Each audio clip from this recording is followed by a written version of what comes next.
Hello everyone, welcome to my video. I want to talk about how I write my book, so my writing process right now.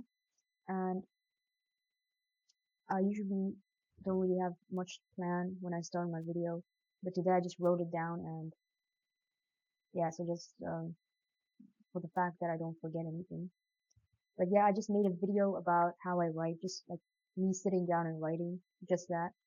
And yeah, it was pretty chilled. I was just writing straight up for like I think it was mostly like 20 minutes because the other time I was just like playing with my Rubik's Cube. I think it was just like 20 minutes writing mostly, but I was just sitting there for like 30 minutes and taking notes or just thinking mostly. And yeah, so that just, I'm just going to talk about my setup and how I usually start writing.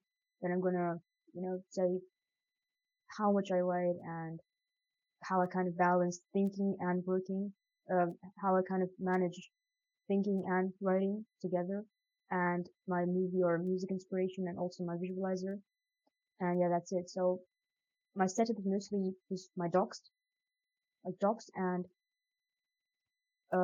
yeah, just I just start writing with just my book in front of me, in like a document of docs, and also my visualizer, which I have on Miro. And yeah, like these two are in front of me all the time.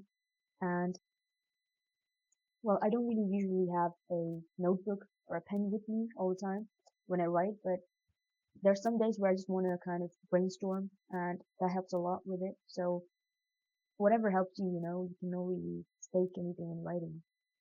And in my visualizer, I have pictures or movie scenes or, just things that kind of remind me of my story and kind of bring me to those vibes.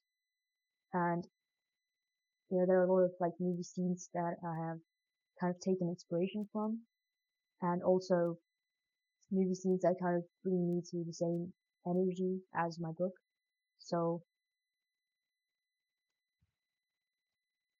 that, and also I've taken a lot of inspiration from, you know, just Pinterest, So there's not really much kind of deeper thing. It's just going into Pinterest and just searching for the things that you need, those kind of vibes. You just scroll and you'll find pictures that are very similar to your own thoughts, and that helps a lot because then you can collect all of this stuff and connect it with your story. And with every character, I have a different board, so it kind of reminds me of those specific characters.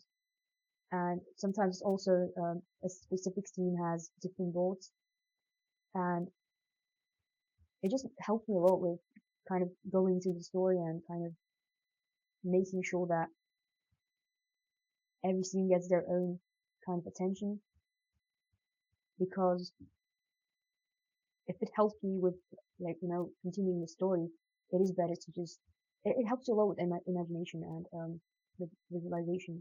So I think it is one of the best, very helpful if you like do a visualizer for yourself. So and I also have songs. So I have a Spotify list. So I also have songs that kind of help me with the whole mood, and soundtracks from movies or just like series or all that, to kind of help me get into the same vibe. And I just have like a Spotify list with all of that, and I just play it. So there's not really something magical happening. It's just something that helps me get into the same kind of vibe of my book. And yeah, that's just my setup. I have like, I would say four things maybe open, like four tabs in the beginning. So I have Docs, Miro, Spotify. Oh yeah, three things. Okay. So it's three.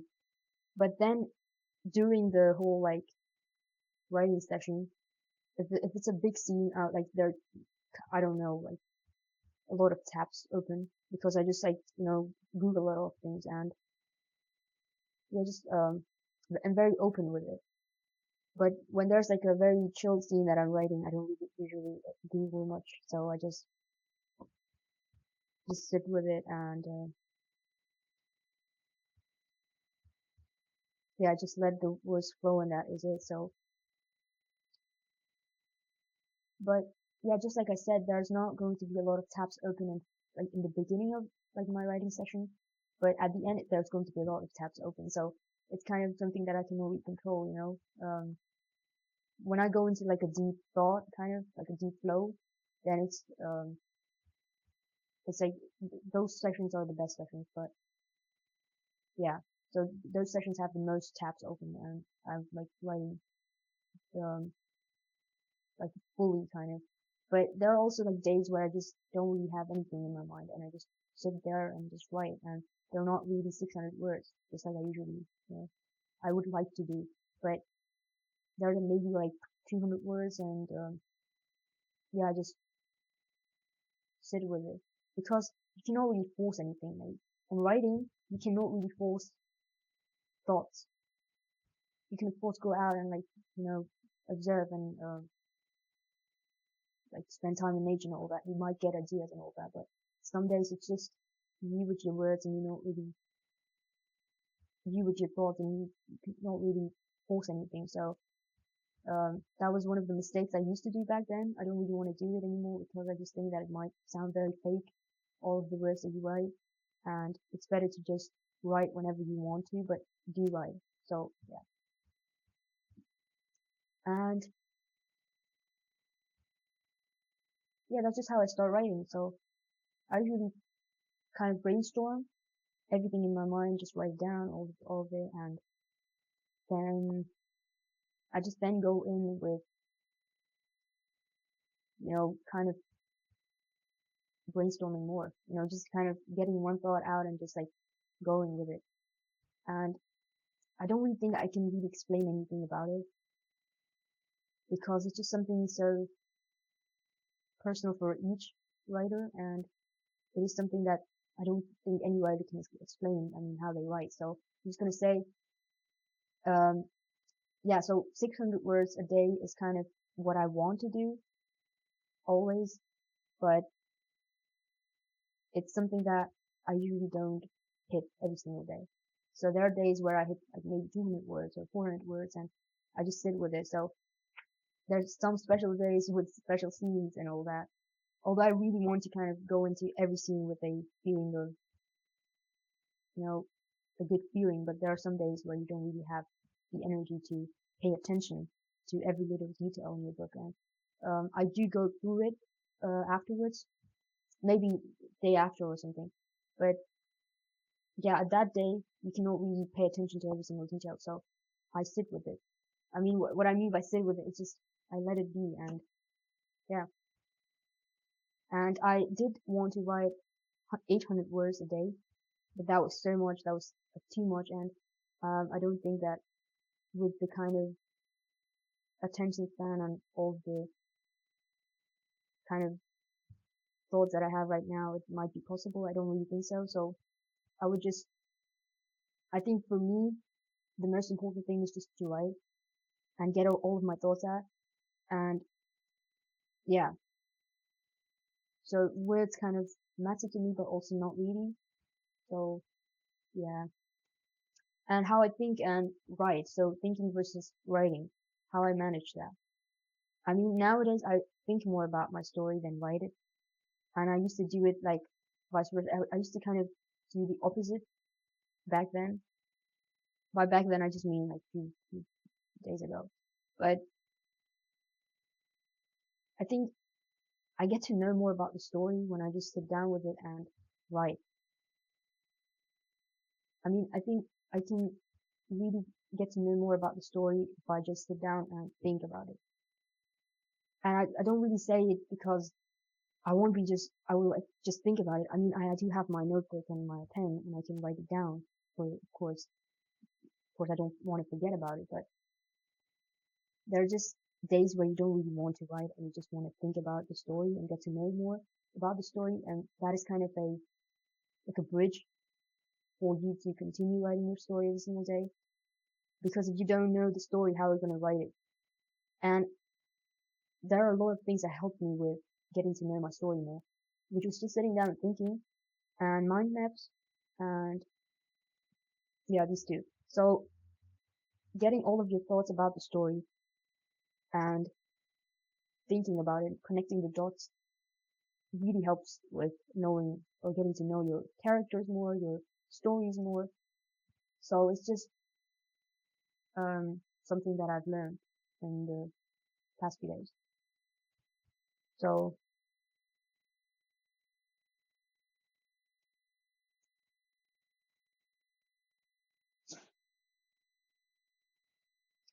writing for me is just,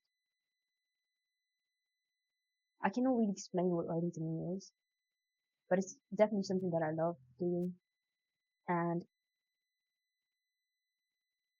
I think writing for me got really easier if the moment I stopped overcomplicating things and started making it easier for me. And by easy, I mean not really comparing myself to others and staying at my own lane and not really kind of, yeah. And also stop looking for validation. I mean, if you love writing, why are you looking for validation? Of course, everyone needs that, but it's just, there was also a time where I used to write for attention and for validation from my family and from my relatives, from my family and all. So it's just something that I have experienced, and I do know for sure that it does not bring happiness. And the true moments where I was really happy writing was when I was just sitting down and writing. So um, yeah, it's just the things that I learned, you know. And the moment I stopped kind of forcing thoughts or words out, and of course, you know, sometimes you need to push yourself for, you know, some ideas or some thoughts and all that, but forcing them is just kind of worse. I think forcing anything is worse. So, you know, forcing words is just bad. It's just bad. So, and you know, forcing anything is bad. So I don't really do that anymore. And I think I have better my writing skills with it. And reading helps a lot as well. But I do love watching movies more. And I have a whole nother video about that. But yeah, I mean, it's crazy, but I love movies so much more than books. And it's, I think movies have helped me more with my writing. But yeah, other than that, I don't really have anything else to say. I mean, that was my writing, you know, sessions right now. I mean, most of the times I'm just kind of thinking, looking at the wall and, you know, just, daydreaming. But I think it's part of, or it's part of writing. Yeah. So thank you for watching. I hope you liked it.